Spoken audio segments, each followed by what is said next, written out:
תודה נחמה. היום ה-14 בדצמבר 2023. Heint ist der 14. Dezember 2023. Das ist unsere Treffung Nummer Efscher 292, Efscher. Und wir treffen sich in der Rahmen von Lern Yiddish und Yiddish Literatur online. Und wir halten jetzt beim Lernen Parashat Noach von Sefer Bereshit. Und wir tun das zu lieb zwei Sibes. Die erste Sibe ist, weil Parashat Noach ist verbunden mit aktuellen Geschehnissen heutzutage in Medinas Israel, mit der Milchome.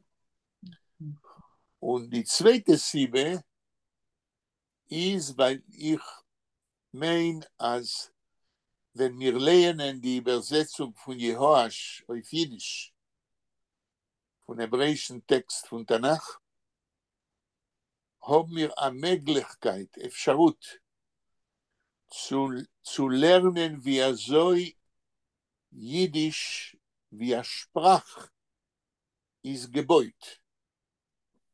How the Yiddish language is generated and constructed from the beginning. And wir suchen in jedem Wort von der Übersetzung von Jehoash, wir suchen koidem kol the seed of the word in Yiddish. Wir analysieren, was seien die Zugaben, Addenda, zu dem Schorisch von einem Wort in Yiddish. Und wir proben lernen, wie so baut man den Bateit. How do we build the meaning of each word together with suffix, with prefix, and other addendas to the seed of the word. Lately, we came to the word umbringen, if you remember, and we said that umbringen in Yiddish is a very well-known word, which means to kill someone. And we said that the Yiddish word umbringen is also a very well-known and used word, especially when it is connected with the Shoah, and today when it is connected with the war in Gaza. And we tried to analyze how come that the verb umbringen, which is built on the basis of the word in Yiddish, of the basic word bringen, to bring.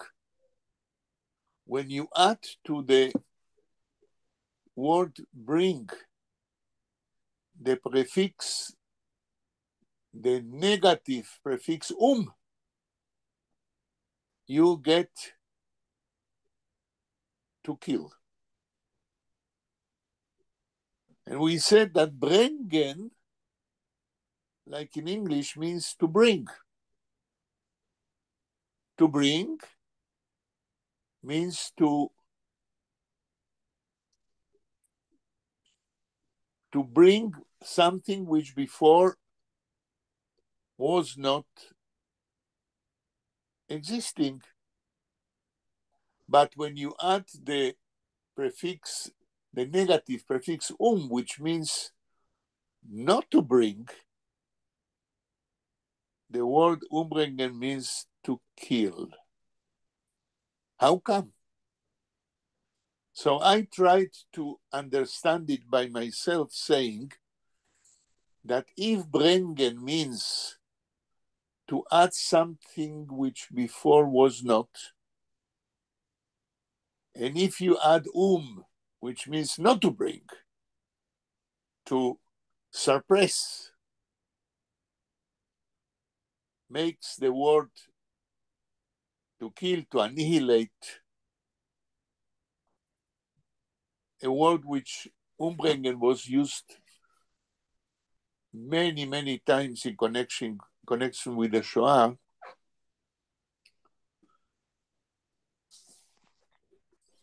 The logic, I would say, of understanding the new construction of bringen plus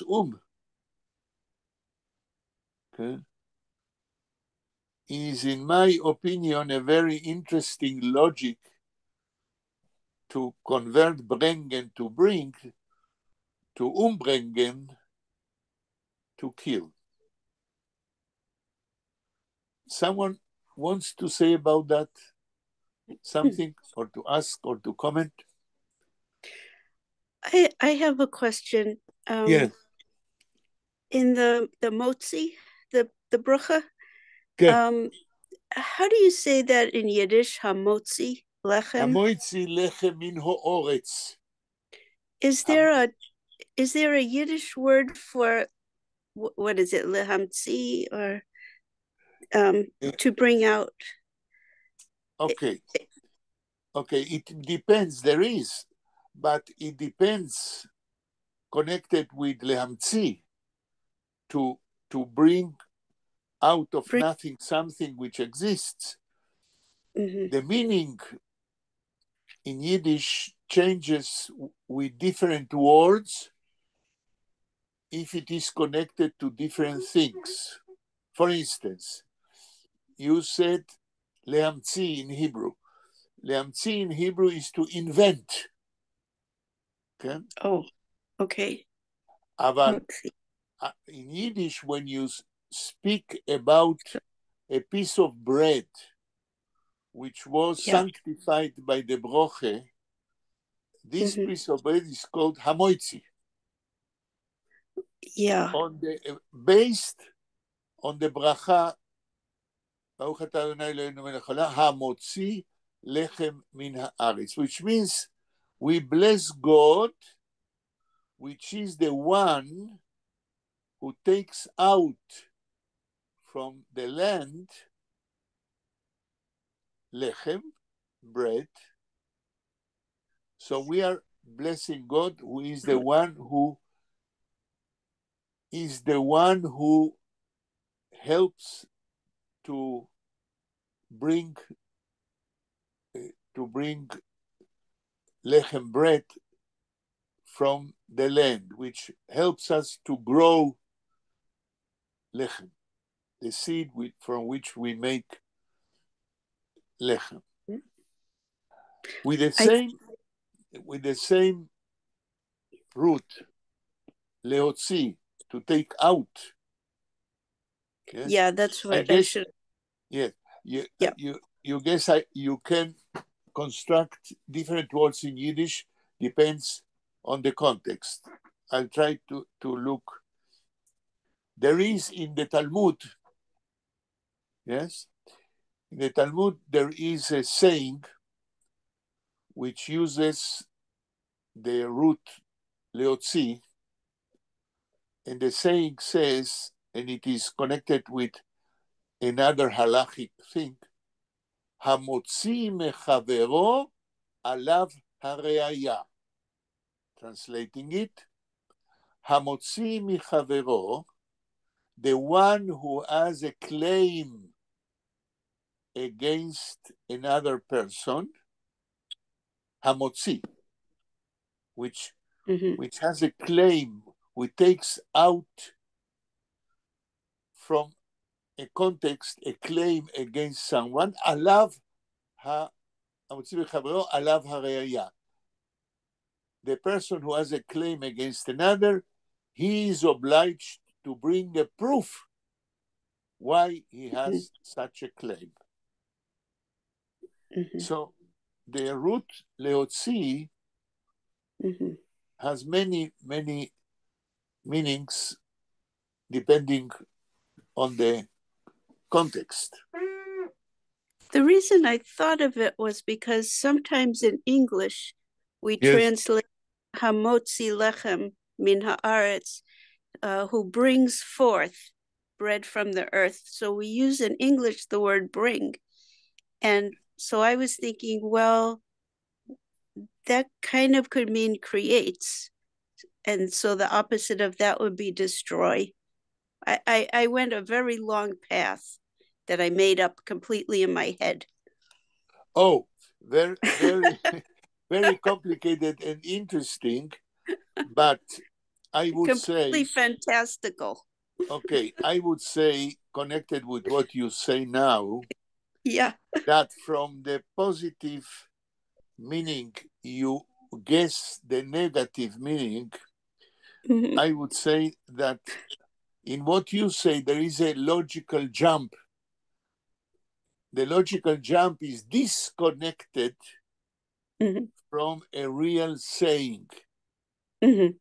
So I wouldn't explain a word with the possibility of an opposite meaning without having a text. Right.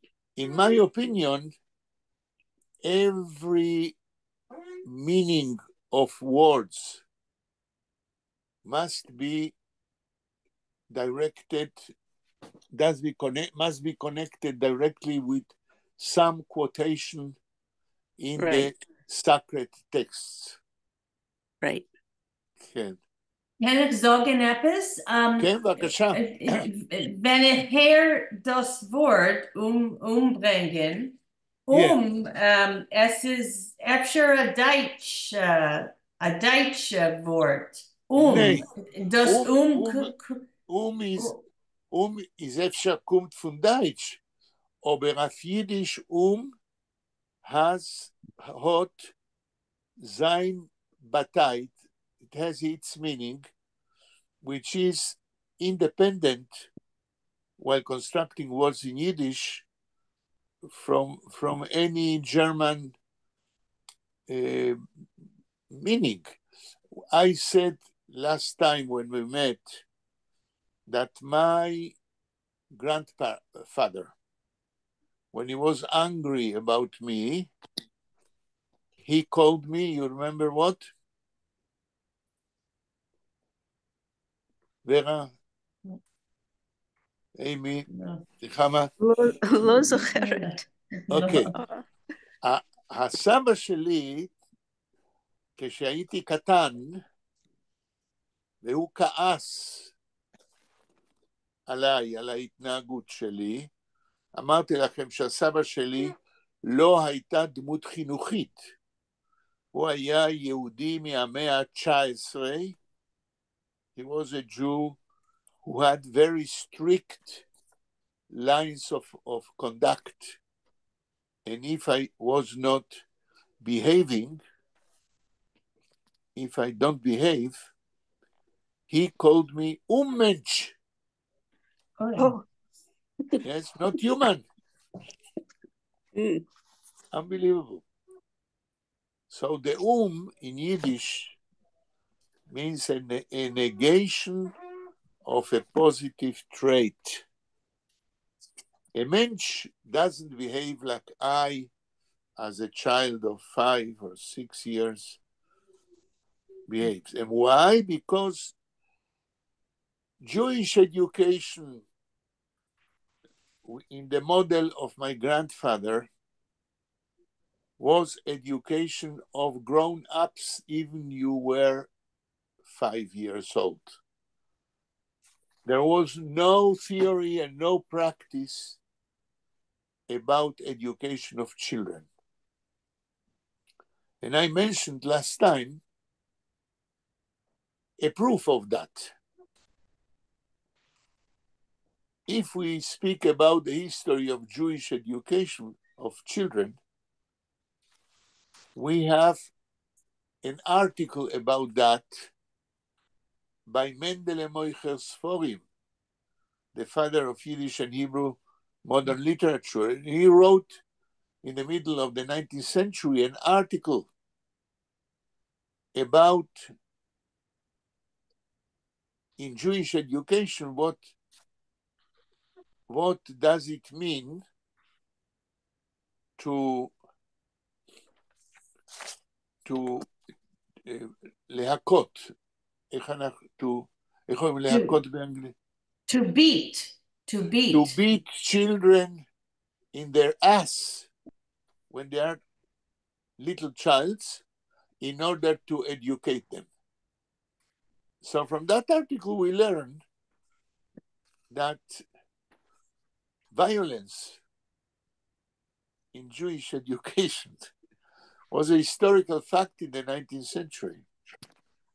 And I told you from the history of the education in Eretz Israel at the beginning of the 20th century that the father of one of the known publicists in Eretz Israel, Ben-Venishti,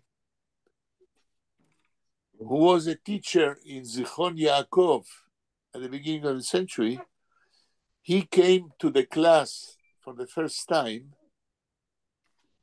with a makel. Whip. Not a whip, but with a stick. A stick. In order to keep discipline in Eretz Israel in his class. Sorry, what was his first name? Of Ben-Venishti? Yeah, because ich hab geguckt auf dem Internet. This is a ganze Reihe Mishpoche von Ben-Venishti. Ben-Venishti, right. Und ich hab nicht gewusst. He was a Sephardi teacher. I don't remember what was his first name. I knew, but if you will tell me what is the list of Ben-Venishti, maybe it's a ganze Reihe Liste. Yes, but since the only listed, there was in the 20th century a journalist, and his father. I think that the modern one, the son, I think his name was Meiron Ben-Venishti. Okay. And the father of Meiron Ben-Venishti is the teacher I am speaking about at the beginning of the 20th century. Okay. So what is interesting for me from what we said, that it seems that education, the theory of education, the modern theory of education, is relatively a new thing. Okay. I remember, because I lived with my grandparents from the side of my mother in one house, if I think about what was the educational principles I had from my grandparents in our house, I remember my grandfather, when I was perhaps 5 years, standing before him and being educated by him. How? By the system, we call it in Yiddish, with a word which is connected with Jewish education in the 19th century. The only way my grandfather, from my mother's side, was educating me, and there was such a situation, was connected with the concept in Yiddish, verhören. I am sure you never heard that. What means in Yiddish, in an educational context, or in general, the word verhören. Someone knows? I'm going to take a guess. Yeah. The prefix is far, yeah? Right.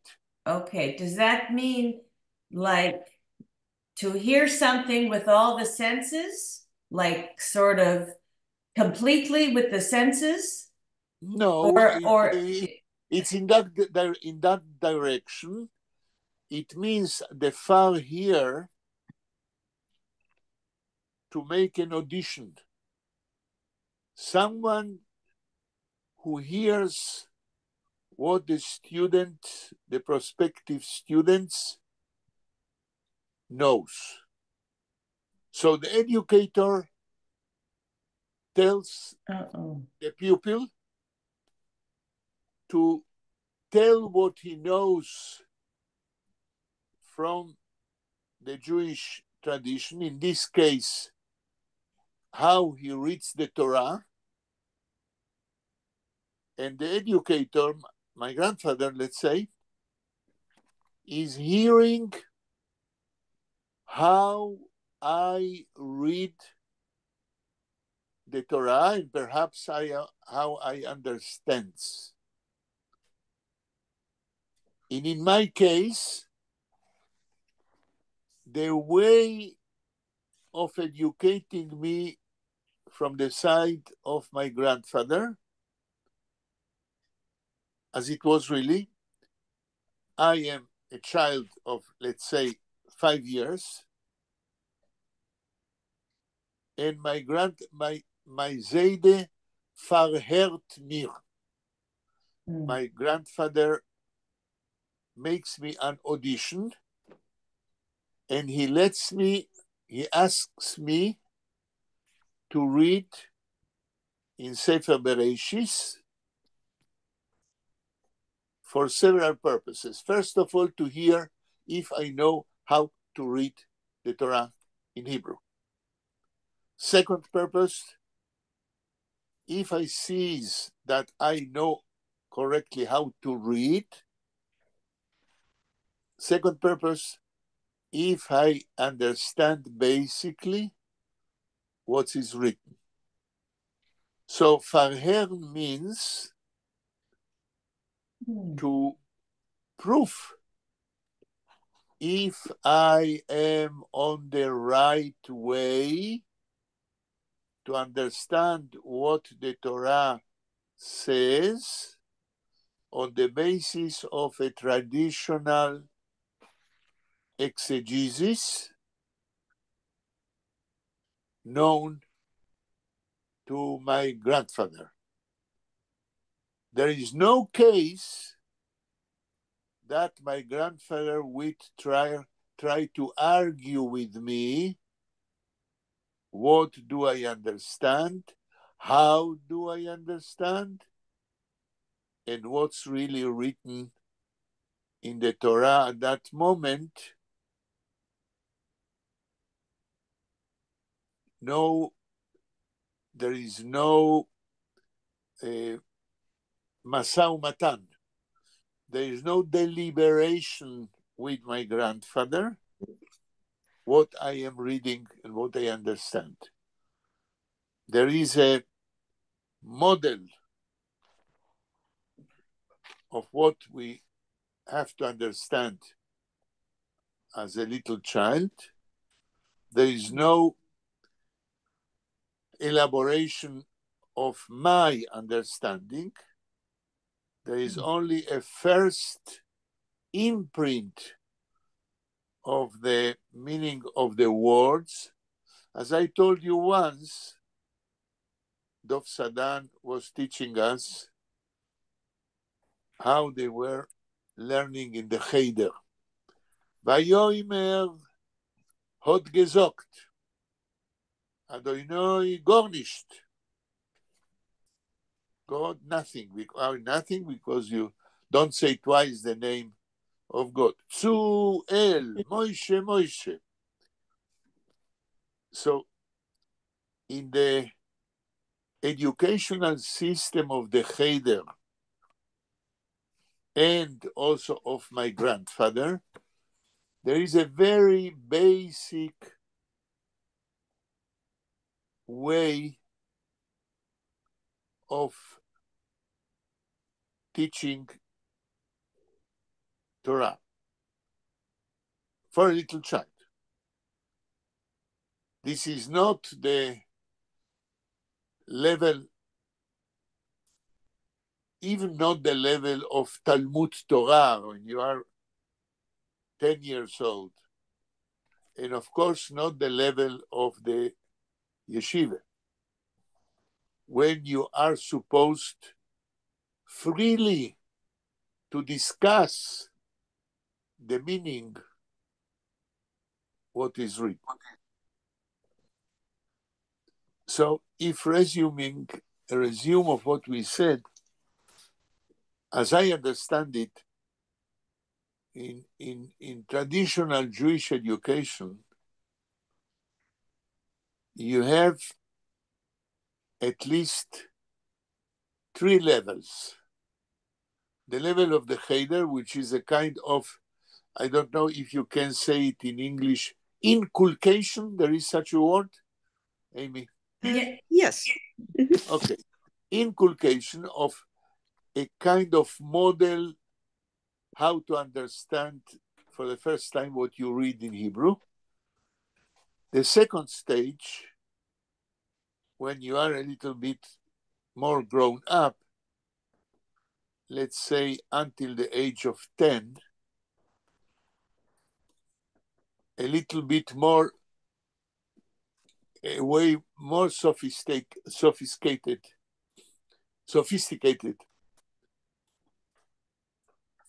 of understanding and perhaps trying to comment about what you read in the Torah. And the highest level is the level of learning Talmud, when you are completely free to interpret what you are reading on the basis what you know from the sources. So the great degree of freedom while studying Talmud, in my opinion, means there is no sacred way of understanding what is written. Every Jewish person studying Torah, even in the broader meaning, is free to understand what is printed on the basis what he learned before, on the basis of the Hebrew he learned.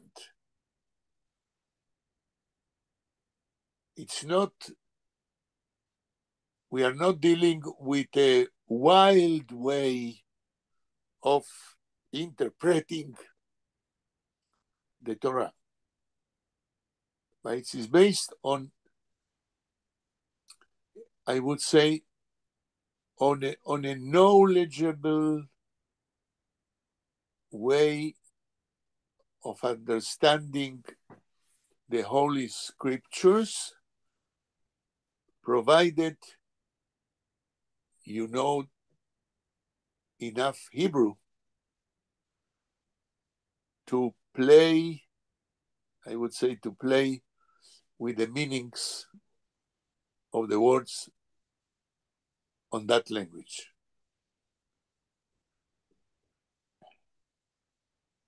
So the presupposition is that in Jewish education, you have to have a good knowledge of Hebrew, even if you interpret the scriptures in Yiddish. There is no way to detach the Yiddish while learning Torah from the Hebrew language. כן. שאלות, קומנטרים. As Eier Zayd is given their Farher. Der right? Farherer. בדיוק. Okay. It is given der Farherer. But this institution, this sociological institution we call Farheren, was not the privilege of my grandfather. Farheren was a sociological cultural institution of every educational authority in the system of Jewish education. Every stage in the life of a Jewish student, it doesn't matter his age. Every stage is intimately connected with such sociological institution called Farher. Bis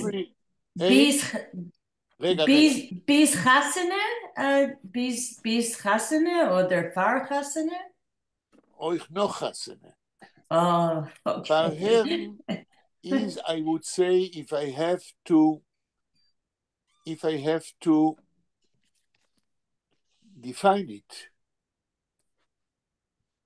Farher is one of the social controls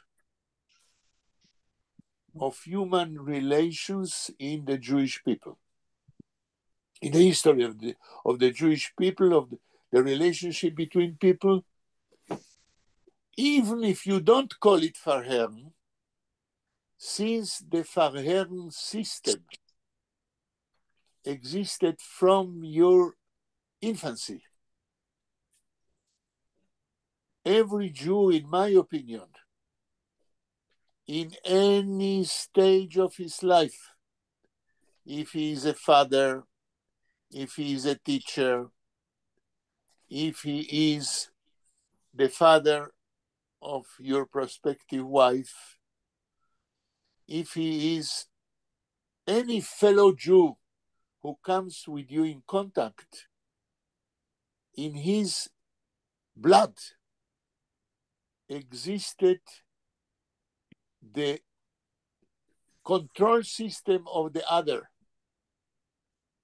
When you hear another person which is connected with you in any way of connection, social connection or cultural connection, if you want and if you don't want, you are a kind of controller of your fellow Jew. What I want to say is that if we are aware or not, we always are trying to understand on what level stands, on what level of intellectuality, on what level of understanding, on what level of psychological fitness stands the person before you. What I am saying is, I will not call it horrible, I would say it's fantastic that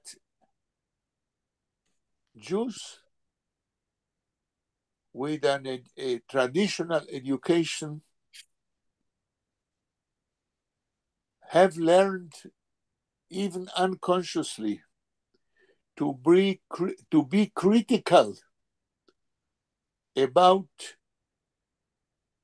the intellectual and emotional level of the person before you.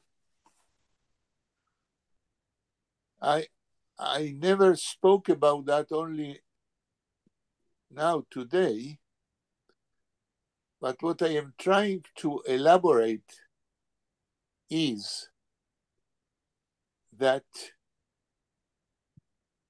a critical awareness about your fellow Jew is an inborn way of deciding, if you are aware or not, how should you relate to a fellow Jew. It doesn't matter what is the relationship with him. So in other ways, in other surprising ways, I would say that if my theory is correct, Jewish education, Jewish traditional education, puts every Jew in your life and in his life on a map of relationships with the other. And then you have ipso facto a psychological cultural network in which every person and every fellow person is waved in. Is it meshuge what I say? No, I mean, wenn ich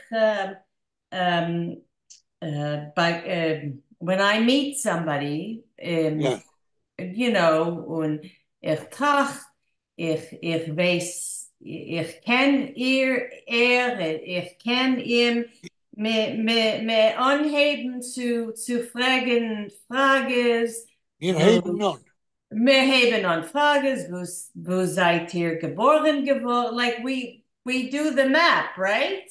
Right. But you're saying this is like with education, right? I say that the roots of this networking, what we are making is a networking.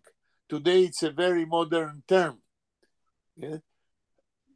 When my son Shmulik, who is now in his sabbatical in Europe, in the framework of his sabbatical as a researcher of homeless, the history of homeless in Europe. When he is traveling during the 2 last months into Canada, into Switzerland, into Holland, into Finland, to be part of meetings of professionals who are dealing with homeless people in whole Europe. He is creating a network of relationships of people in Europe dealing with his profession. The same thing occurs, in my opinion, with any person, or can occur with any person who, as a person, makes contacts with other persons. So, if I want to speak figuratively, All our life we are weavers. We are weaving a network of relationships with other persons, sometimes from our folk, from our culture, sometimes with other persons. And little by little, we are constructing systems of relationships which are cultural, historical, psychological. In other words, we never are alone, not in the field of culture, of languages, and of personal relations. It's true that people have different abilities to do that more intensively or much less intensively. And I am wondering and thinking now, what can be the difference between different persons depending on the energy everyone puts in such networking task. ורה, מה את אומרת על הפנטזיות שלי? על ה-sociological, psychological פנטזיות שלי about human beings. מעניין. כן. חוץ ממעניין, היית אומרת למה זה מעניין? אני פשוט אף פעם לא חשבתי על זה. גם אני לא. אז We are learning בשבילי זה together, כן. עניין חדש לגמרי. כן. Ich will sagen, es ist wie so, es ist ein Ausdruck oder ein Witz, wenn der Chasen kommt in Schule, כדי zu haben eine Audition, ja? Von dem Publikum. Ja, oder geht rein in der Schule, right? Und ich vergesse den Witz. Chazen geht rein und darf singen. Yeah, it's like an audition, right? And yes, right. Das ist for a post, yeah, for a position. Right. To get a job. Aber zu tun das ganze Leben von ein Kind, ein Ufele, bis yeah. Okay, את אומרת, נחמה, you are saying that it seems to be a very difficult job.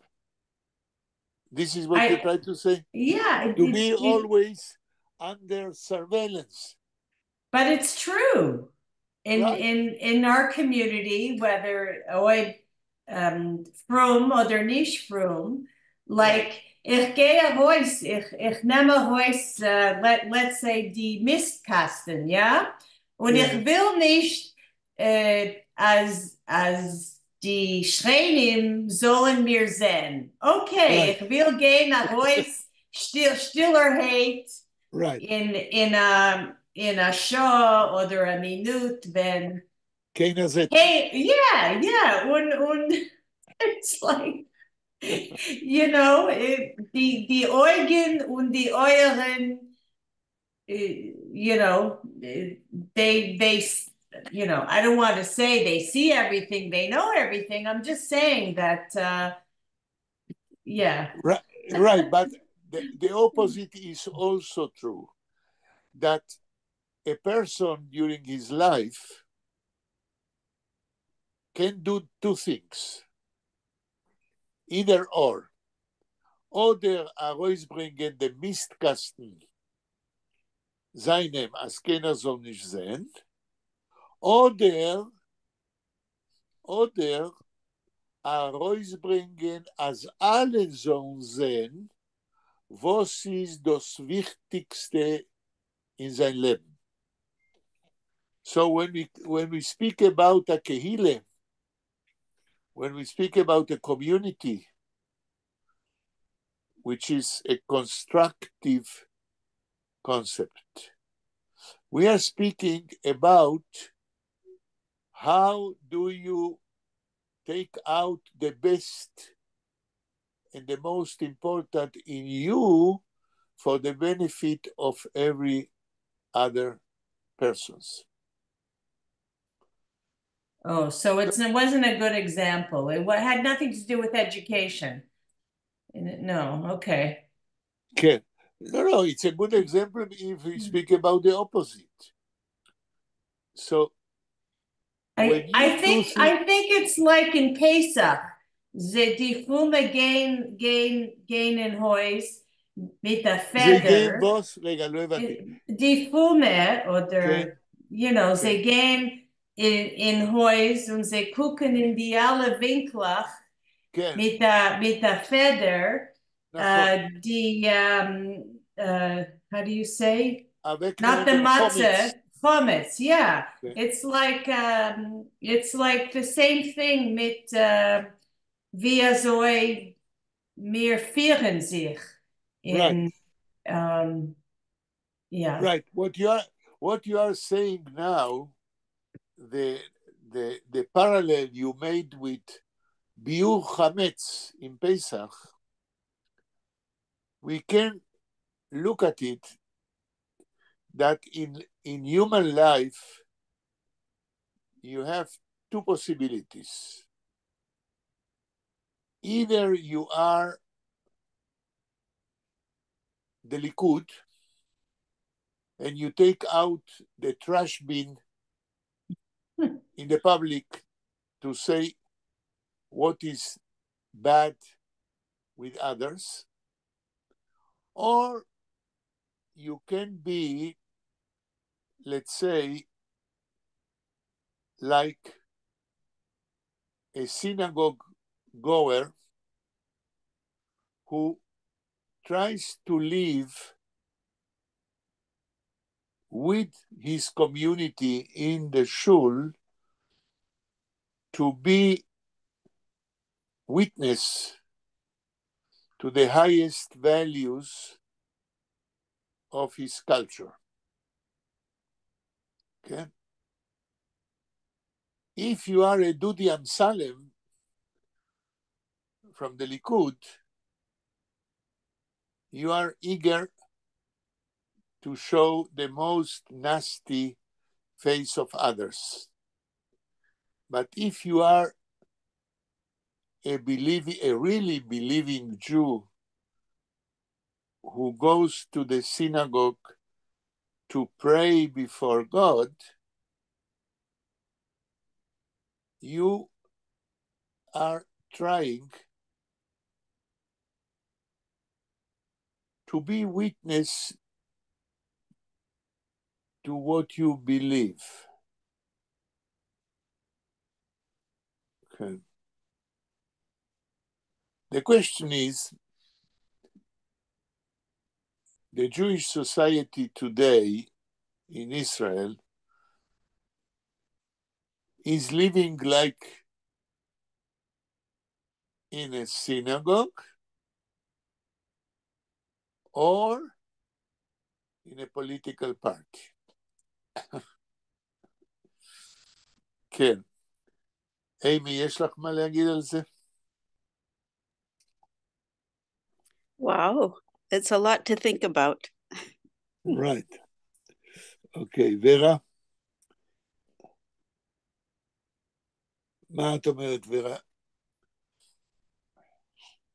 ורה? רק רגע. אני לא אוהבת ויכוחים בין יהודים. את לא אוהבת ויכוחים בין יהודים. כרגע, עוד מעט אתן לך להמשיך, אבל כרגע אמרת דבר והיפוכו. אם אין ויכוחים, אין יהודים.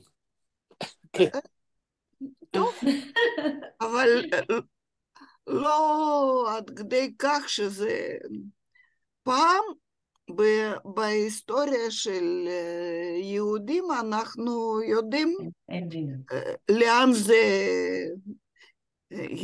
הביא, איך זה? לא, תלוי. כשאת אומרת שוויכוחים מביאים למשהו לא טוב, השאלה היא כן. איזה סוג של ויכוחים. הרי ויכוחים יש מכל מיני סוגים.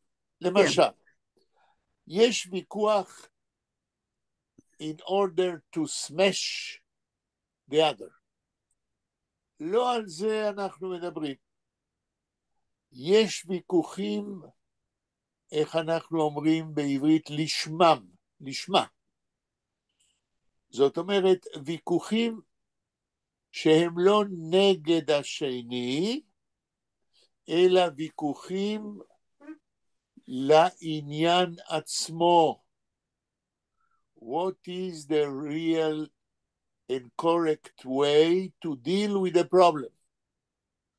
על זה אפשר להתווכח. כן, זה לא ויכוח נגד השני. מה? פשוט מה שלא מוצא חן בעיניי, כאשר יהודים פתאום נראים כמו אויבים אחד על זה לשני. בסדר, על זה אנחנו לא מדברים. כשאנחנו אומרים על ויכוחים, אנחנו צריכים להשתמש במילה אחרת, מחלוקת. יש בעברית סינונים למילה ויכוח, וזה מחלוקת. כן. אבל כבר אמרנו שסינונימים יש להם משמעות דומה, אבל לא תמיד אותה, בדרך כלל לא אותה משמעות. יש הבדל של משמעות, ומחלוקת זה ויכוח לשמו, לא לגופו של השני, אלא לשמו של העניין, ועל זה אנחנו מדברים. השאלה אם בדור שלנו, if during our generation, in מדינת ישראל, מחלוקת להתנהל מתוך מחלוקת, זה 1% מהוויכוחים, וויכוח to smash the other זה 99%. זאת הבעיה לדעתי. The inability, the lack of ability to discuss לשמו in our time, I would say, is the biggest malad. How do you say malad in English? The biggest disease of our time. There is no, in my opinion, in our time, there is almost no ability for discussion. And I see it very bluntly. Every day, every hour in my life, in the midst of my family, without telling names, there is no possibility, as I feel it, to a real discussion lishma. And why? Why, if I analyze what I said now, why do I feel that with the persons of my family, which are the closest humans I met almost every day. I speak with them every day. Why cannot I endure 5 minutes of a real discussion lishmo? Why every moment we begin to speak about any topic, there is a, I would say, blocked alley to continue discussing? Why? What is that block which blocked the stream of discussion lishmo, to deal with an issue and not with the other person? In Latin, we say ad hominem. Amy, you know what means ad hominem? To the person. Oh, am I on?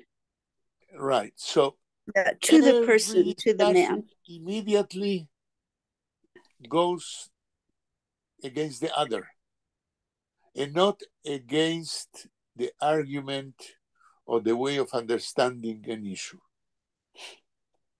Okay. Why is that? I only can guess that, and if I generalize and say that happens not only in my family, but with human beings in our society, because there is no psychological intellectual training to relate to the issue and not to the person. We are too personal in our understanding of life. We have a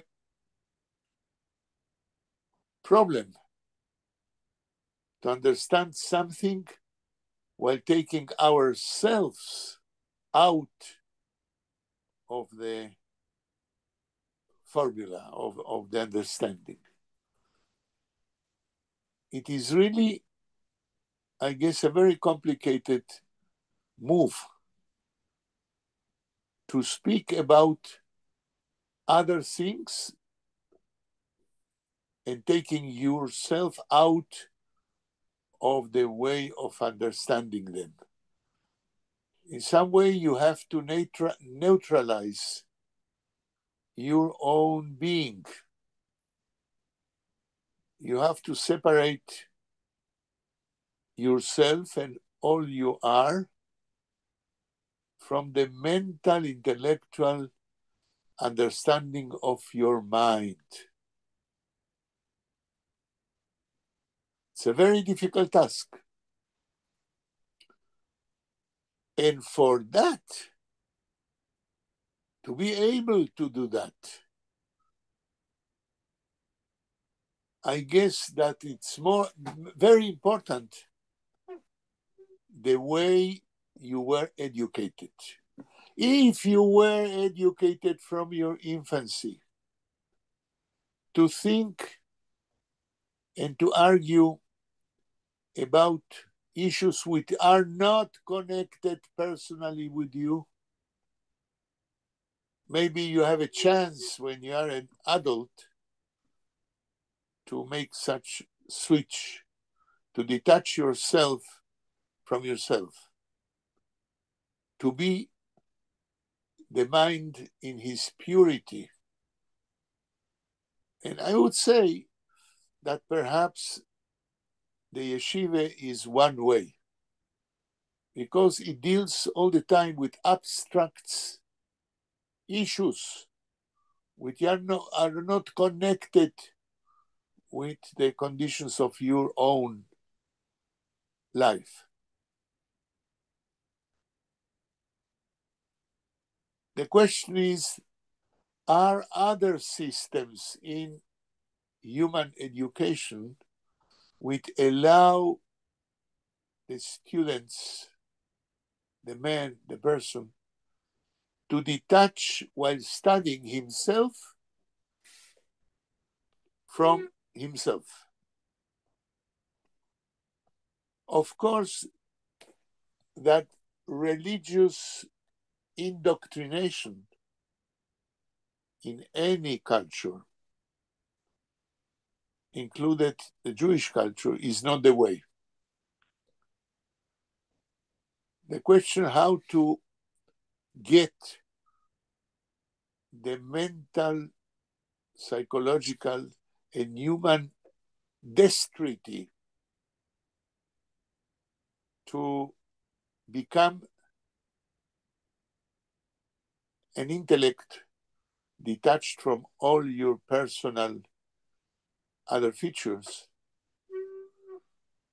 is a complicated way of education, I would say. כן. לפני שאנחנו עוברים לתרגום של יואש, מישהו רוצה על זה להגיד משהו? לפני שאנחנו קוראים? נחמה? And I don't know, in here in Toronto, we, there's not a lot of contact with different Jews who are, more religious, less religious. There's like a, you say groups. Jewish society is uniform in Toronto? No, it's not. It's very compartmentalized.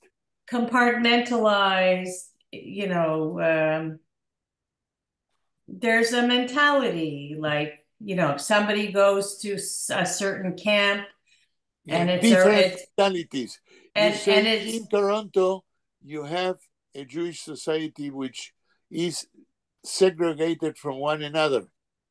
Yeah, so when we meet somebody, we already know their background. They went to a reformed camp or a reformed day school. So, we already we already come to these conclusions, right? About so what you're saying is that the big problem in Jewish society in Toronto, perhaps in the whole world, is that besides the common Jewish origin, there is a big segregation between groups. And if it's so, this is perhaps the biggest problem of Jewish culture in the world. זה מה שאת אומרת? Yeah. And I'm in a reading group, and I've had already 2 instances where, we're allowed to talk and to, raise our hand, talk about a story that we read, and it's called Exploring Jewish Writers. But sometimes, something comes up and, I say something and somebody else, I'm not saying it's an attack on me personally, but it's, there's like a machlokes, right? And something happened last Saturday. We read a story, and that was a very good story, translated, I think, from Danish or Swedish. I'm not sure. The writer is Anita Goldman. So we read a story, Moti, about Moti the mover in New York. But it was translated into English. Okay. And he does, he talks about his life in New York, and he, things come up. He was a paratrooper. He fought in the 1967 war, 1973 war, and it goes back and forth. So I said, after we read the story, and he had to go back to Israel because his mother called that his brother's son died in the Intifada. Yeah. Right? The first Intifada, whatever year that was. Maybe, I don't know, was it in the 1980s? Yes. Okay. Anyways, the writer lived in Israel. Her husband is Israeli. He was in the IDF. So she knows about, So I brought up how I feel about today, that, Yes. I'm not going to go fight. I'm not a soldier, but it makes, when there's mourning, when there's death, when there's sorrow, people, the Israelis come together. Yes. Right? And the story talked about that. So I brought up what's happening now in Israel. And, I can do so much, but I can't do everything. And so I feel like it made me come together too, right? Right. So identification, yeah. So this other person who's okay, he has a right to his opinion. I didn't know how leftist it was leftist, like like right away, when I said these things that I said, I was just talking in relation to the story and me. He went and he talked about the all this Gazan civilians that are dying. So I got mad and I just blurted out without even putting up my hand.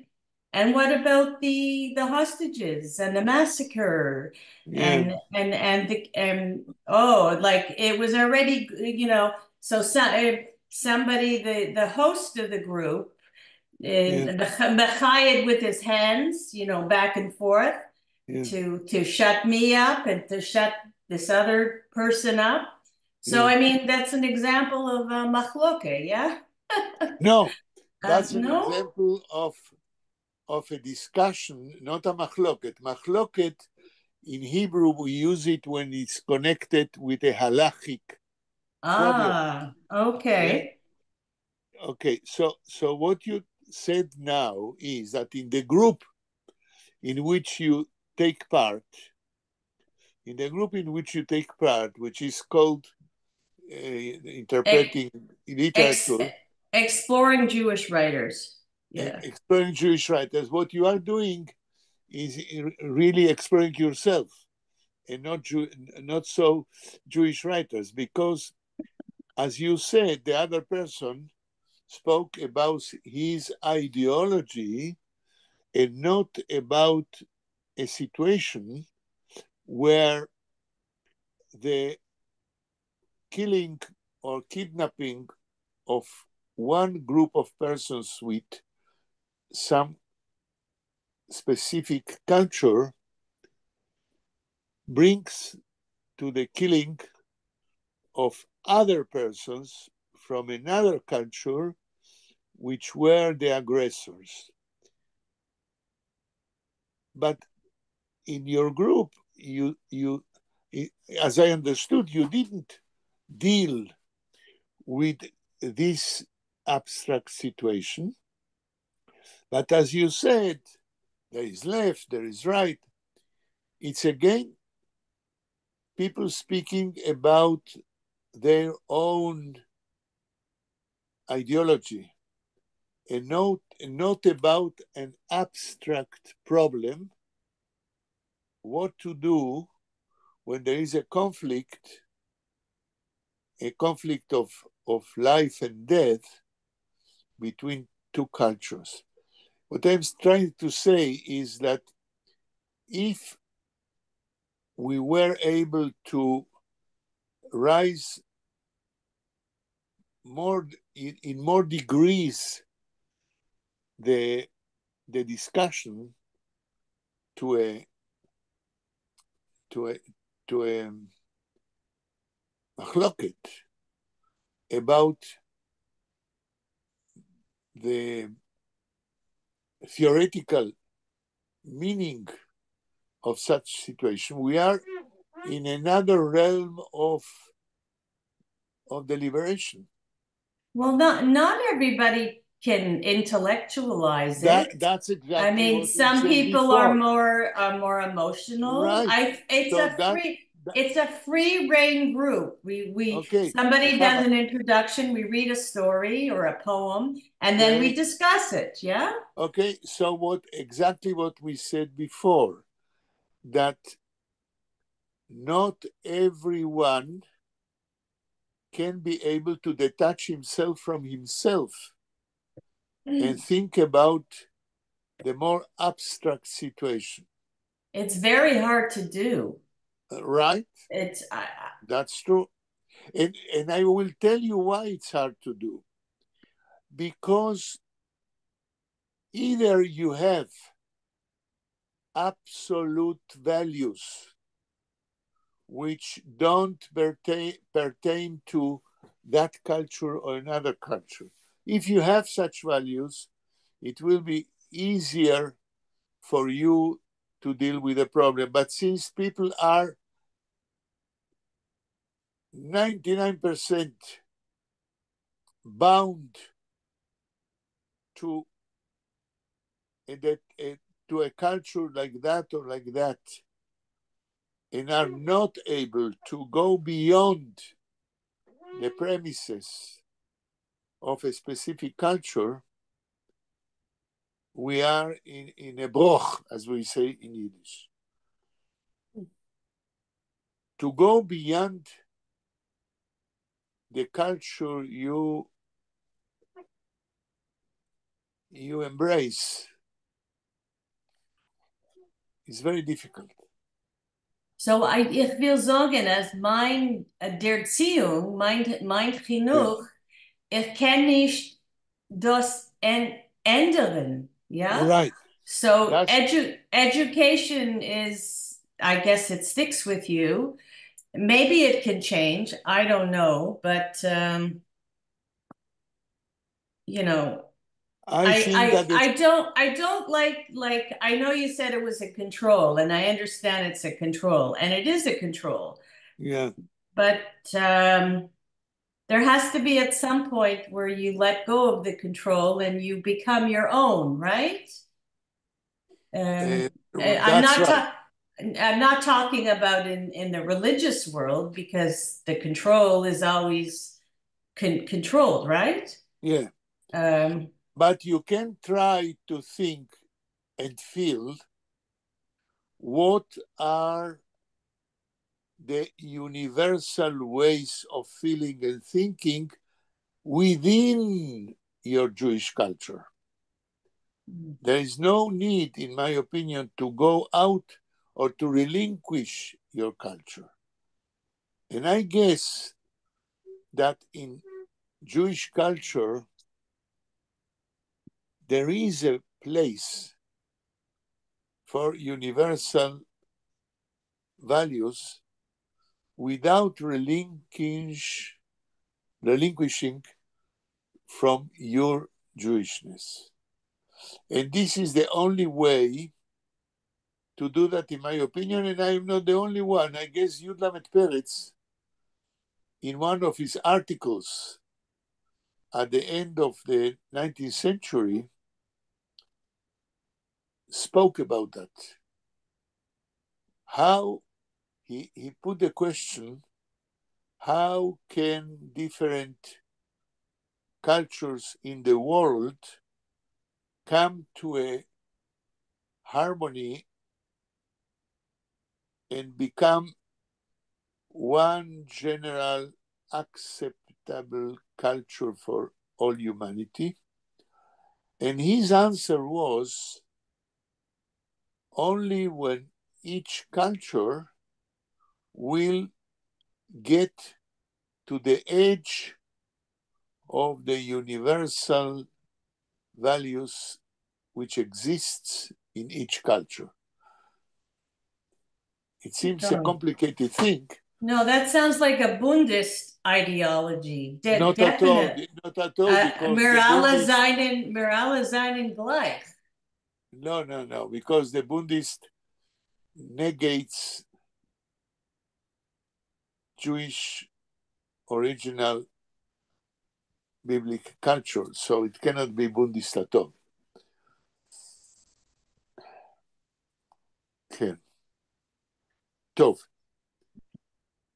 מישהו רוצה להגיד עוד משהו לפני שחוזרים לתרגום? כן, אז יש לנו על המסך את פרשת נוח. כן. כן. אז נחמה אולי... No, לא סבירה ליינן. אויב זי ויל. בבקשה. אם ורה רוצה, בבקשה. השעה 7:18. כן, ורה. ורה שומעת? אני אתחיל מההתחלה של 15. Und wie du sollst sie machen. רגע, כולם רואים? כן, כן. Und wie du sollst sie machen, זה נראה לי כבר, אולי כדאי משפט קודם, בשביל הקונטקסט, כן. אוקיי. Mach dir Tave.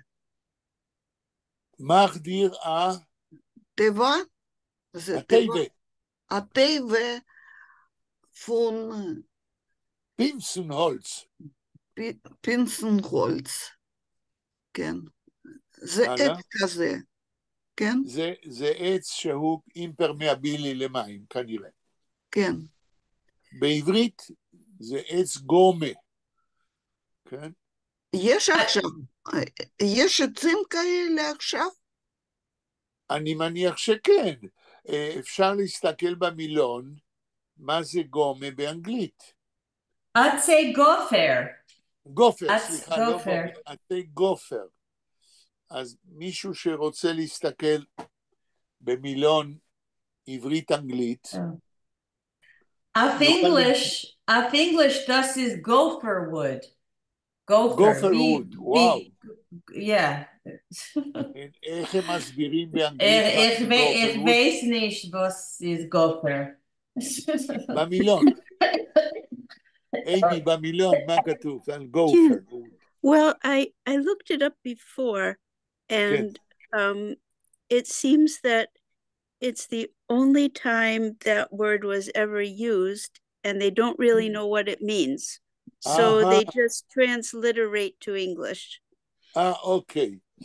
So that's interesting, but I guess that someone in English tried to guess what kind of impermeability of wood it is. Okay. Do you have any other dictionary which tries perhaps let me take a look. In internet, for instance. מאולי ויקיפדיה? כן, אפשר לנסות. ורה, תנסי גם. רגע, אני פותח את החלון רק שנייה. Let's see.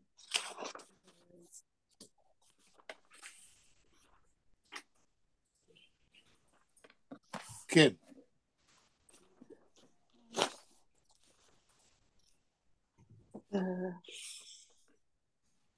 אמי תמצא. אמי מחפשת, טוב. כן, אני מחפשת... הרי בתרגום של סנט ג'יימס, כתוב גם גופר, או אולי הוא נותן אקוויוולנט? Oh, I have that right here. I printed out my King James. מה הוא אומר? הוא אומר, let's see, gopher, Gopher, transliteration. But the funny thing is that gopher in English is a little animal. It's like a little rat. No. But that has nothing to do with it. Okay. So we just say gopher wood and nobody knows what it really was, I think. Okay. It's not even in my אבל רגע אחד, dictionary. אנחנו יכולים לנסות בעברית, לראות איך מסבירים מה זה גופר. גופר. אני אולי... מצאתי שהיו רעיונות שזה היה או ברוש או ארז. יופי, איפה מצאת את זה? אוקיי. נו, מצאתי ברוסית. יפה. ברוש או ארז. Vos metos of English? ארז באנגלית, איך אומרים? ארזים? Cedar. Oh, Right. oh, okay. What we have in Lebanon, כן? כן. כן. טוב. נמשיך. אוקיי.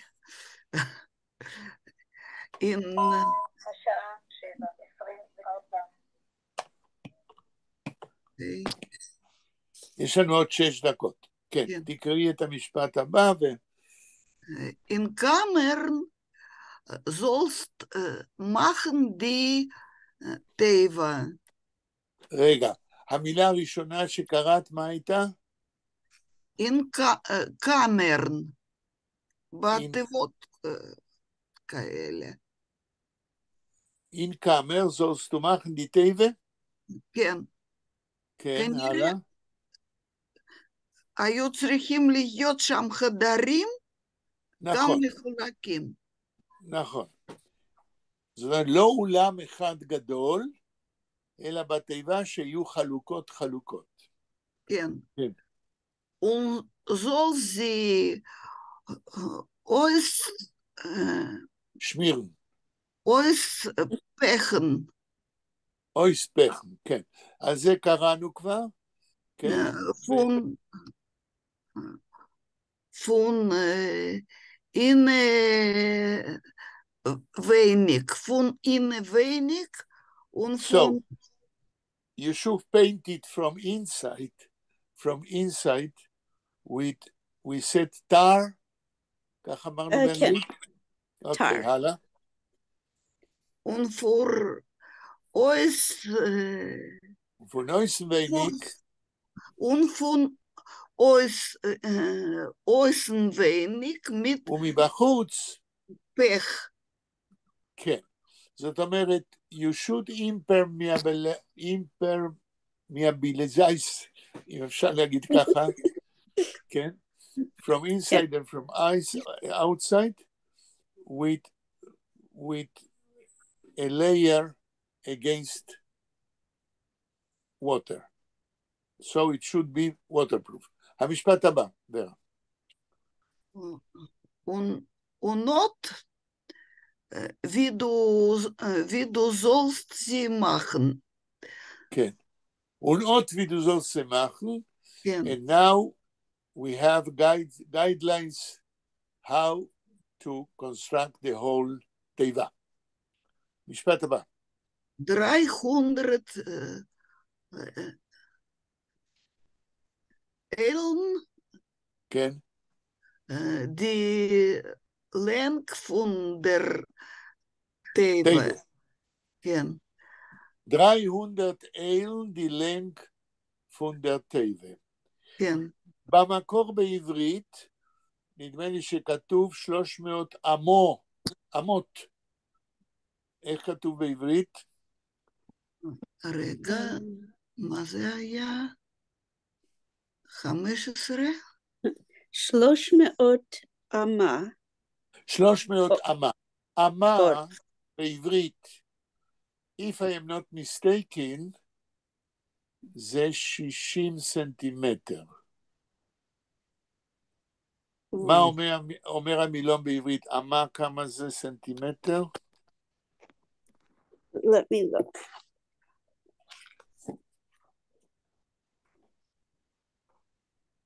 באבן שושן, א' מ' ה'.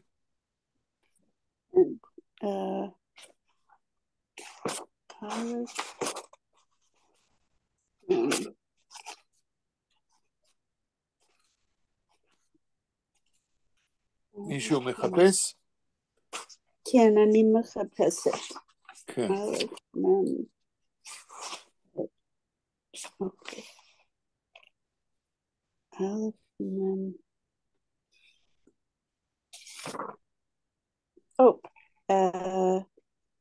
Let's see.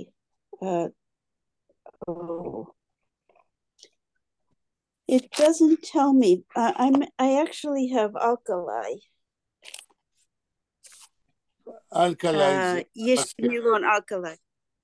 Yeah. So it just says cubit L. לא, but it doesn't אלקלעי, זה tell לא me. מספיק. למישהו יש אבן שושן? Okay, sorry.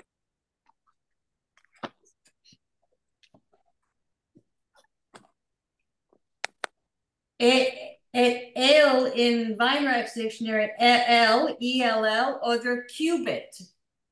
Cubit. כן, לא, זה לא מספיק. רק באבן שושן נמצא אולי. Okay. יש למישהו אבן שושן? לא, אין לי. לא.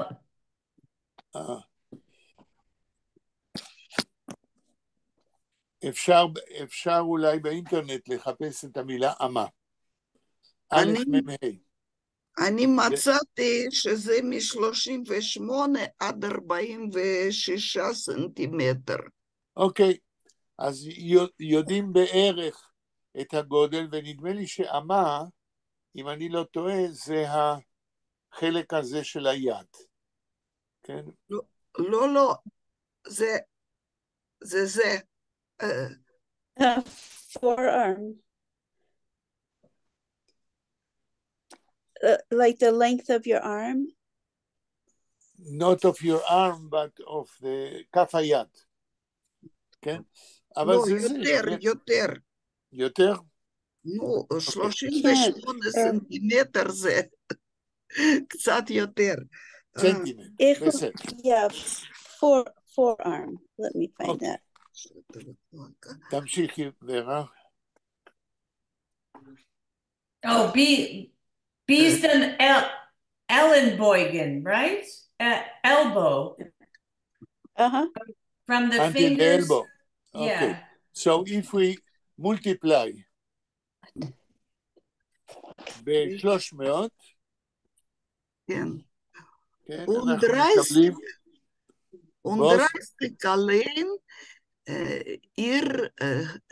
עיר חייך.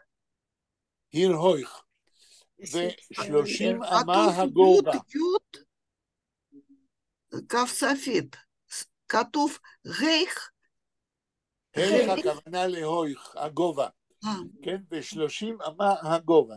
זאת אומרת, התיבה היא יותר רחבה מגבוהה. תמשיכי המשפט הבא, כן? לדעתי אנחנו צריכים לגמור. זה נכון. רגע. השעה 7:31. אוקיי, כן, אנחנו צריכים לגמור. אז בפעם הבאה אנחנו נקבל את המידות, כפי שכתוב בפרשת נוח. Okay, I'm going to stop recording, okay? כן, אנחנו